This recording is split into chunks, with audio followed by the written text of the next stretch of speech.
Hey guys, we are back and we got a surprise for you. We're at the airport and it's nighttime. Yes, so just like the Costa Rica video, we won't tell you guys where we're going until we get there, and we do have a few layovers. So you guys will see where we are at the end. Keep watching.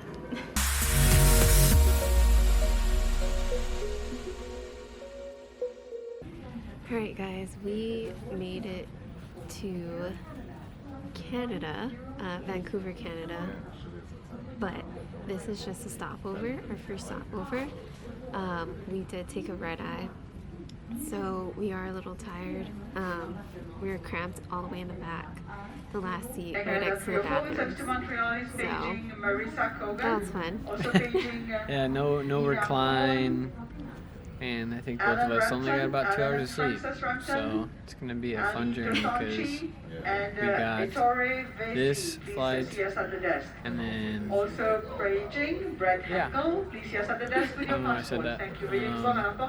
So, security. So it was something we did not expect when we landed. Pretty much, you come out of your flight, wherever you're coming from, if you have another connection in Canada that you're supposed to... You know, you're in Vancouver and you're flying somewhere else in Canada, like we are, then you have to go through this whole like process that we did not expect. So they funnel you. You can't go anywhere else. They have like high walls everywhere. You can see your gate, possibly, but you can't go there. You have to go through these kiosks. So you gotta wait in this long line. So it's a heads up if you have a close connection. Something to keep in mind. Go through the whole kiosk checkout process. You're like, okay, you think you're good. But then there's a border patrol agent that verifies your boarding pass and passport, which is the same thing the kiosk did. And there's a final person that then verifies your boarding pass again. So just be prepared if you have another connection, another flight to get to, that there is kind of a process, and it's not just like you get off the gate and you go to another gate. So. And we were on a red eye, so we were assuming that the other people that were there, because it was a long line, they were also a red eye flight, and that they're connecting through Canada to another province in Canada. Yeah. That makes sense. But yeah. There are a lot of people, all in all. Yeah. Yeah, it was a little worrisome at first, but the line moved quick, so at least for the kiosks. But that's it for us here in Vancouver. We're going to sit here, relax a little bit before we board our next flight. And then you'll see where we stop next, because we'll do another one of these. So keep tuning in. Don't go anywhere.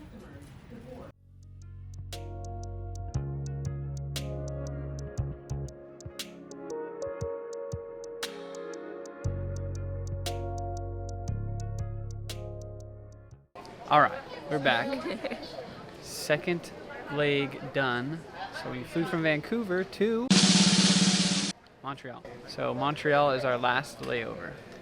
Yes, we have one more flight to catch. It is another red eye, so we'll see how much sleep we get. But that'll be our last flight until our final destination, to let you guys know where we're at. All right, guys. So I kind of messed up. All the camera batteries are dead, so we're recording this talking headshot for different means on a GoPro. So you gotta stay watching. Hopefully our batteries don't keep dying. But stay tuned for the surprise.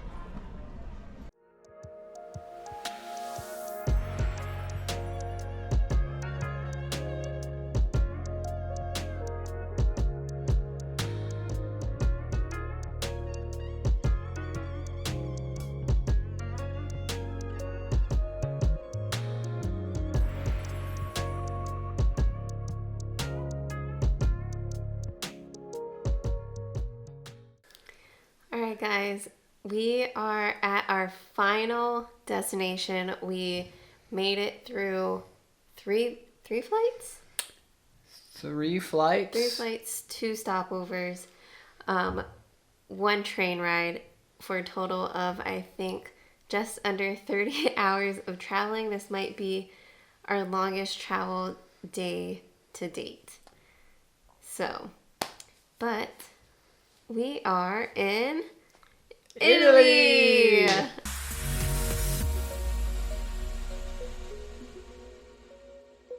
We are in Venice right now. We are spending a day or so here. And you guys have to keep coming back to see where we are next. Mm-hmm. And if we stutter, fumble, or whatnot, just know that there's a 12-hour time difference from where we live, and we travel a while, so yes, be merciful. But yeah, so we'll be in Venice. So today, probably like, I guess, half or less of half of a day. And then we get a full day, and then the next day we leave out. So if we do something in the morning, maybe, but really just like one full day and maybe like call it a day and a half between the two fractions. But so after we got here, our Airbnb host was gracious enough to meet us. So after you get off the train, so you take it all the way into Venice, Venezia, Saint Lucia is the last. Santa Lucia is the last stop. And at that stop you get off, but then you have to take a water taxi, or you can walk depending on where your Airbnb is. But most of the time, a water taxi is faster. We did the Rolling Venice card, so this is for people who are 6 through 29, and luckily we are right under that, so we make the cutoff. But it gives you 3 full days of using like the Vaporetto, which is the water taxi, water bus, and entry to some museums and places like that, as well as discounts at some food places and retail places. So, and for $33 each, so it's a pretty good deal. Yeah, you definitely make your money back the more you use the water taxis and the more stuff you go into. Mm-hmm. Don't ask us why you get scoffed at 29, but we get to take advantage of it while we're here, so we did. You can do a lot of research, but never be afraid to ask somebody for help, because it will make your life 10 times easier. We pretty much did that all our legs as we got confused in Canada, or when we landed in Italy to try to find the train. So be sure to ask people. There's a lot of nice people out there that are willing to help. And even if you're not fluent in the town, because we definitely aren't, you can kind of pass back and forth what you can between English and Italian. So recommendation as far as that goes. But we got on the water taxi, got off at our stop, so we're staying by the Rialto Mercato Bridge. So that's actually a stop, ironically. And our Airbnb is like really close to here, because we wanted it to kind of be central, which that location's more or less center of Venice, or Venezia, as they say here. So once we got that, she walked. See, I told you we were gonna mess up. She brought us here, kind of gave us a whole run through of the Airbnb. It's really nice. You have to wait till tomorrow though to see the grand tour, because we're tired and we didn't want to do it today. But after that, she kind of showed us, sent us on our way. We kind of unpacked a little bit and then went out to get some food. So the first place we actually stopped in was Farini.